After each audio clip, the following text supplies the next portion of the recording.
Assalamualaikum warahmatullahi wabarakatuh. Perkenalkan, saya Fadil Rahman. Saya Binali Usman, absen 1. Di sini saya akan membacakan teks anekdot. Yaitu teks anekdot adalah cerita pendek yang lucu atau mengisahkan tentang kejadian atau situasi sehari-hari. Tujuannya adalah untuk menghibur pembaca dengan penyampaian yang ringan dan humoris. Struktur teks anekdot yaitu pertama, abstrak. Abstrak adalah bagian pendahuluan atau bagian pembuka teks anekdot. Bagian ini berfungsi untuk menggambarkan isi teks secara singkat agar pembaca mengetahui arah cerita yang dimasukkan. Kedua, orientasi. Orientasi adalah bagian awal suatu kejadian atau saat cerita mulai bergulir. Penulis juga biasanya akan menggambarkan latar belakang peristiwa di bagian ini. Orientasi memiliki peran penting untuk menjelaskan penyebab timbulnya krisis, konflik atau masalah utama pada teks anekdot. Ketiga, krisis. Krisis adalah puncak cerita yang berisi konflik atau masalah yang terjadi pada karakter. Krisis juga dapat ditandai dengan adanya ketidakpuasan atau kegagalan. Keempat, reaksi. Reaksi adalah respon atau reaksi yang dilakukan oleh karakter mengalami krisis. Respon yang digambarkan bisa berupa sikap mencela atau menetralkan. Bagian ini juga sering kali memiliki efek kejutan atau tidak terduga.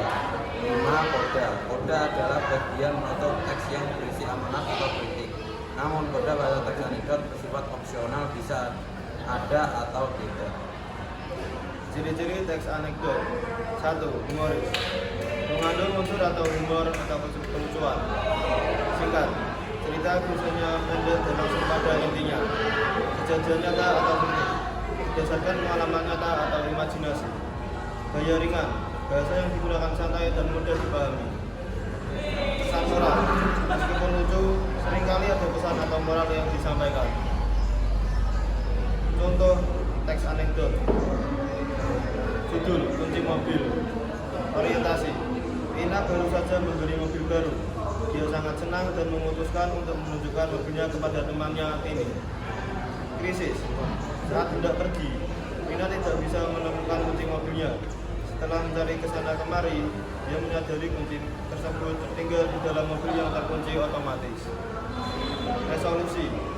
Dengan panik, Ina menghubungi layanan kunci darurat.